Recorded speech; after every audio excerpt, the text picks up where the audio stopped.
एक शांत गांव का सीन, सुबह का टाइम, हरी भरी खेती। एक मेहनती गई काऊ रोज अपने केले के बगान की देखभाल करती है, पानी देती है और पौधों से प्यार करती है। कैमरा क्लोजअप में गई का मासूम चेहरा दिखता है। अचानक जंगल की तरफ से एक जंगली भालू बियर आता है। वो बगान में घुसकर केले के पौधे तोड़ना शुरू कर देता है। Dramatic background music.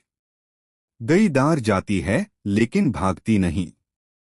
गई हिम्मत दिखाती है और मोबाइल फोन से पुलिस को कॉल करती है।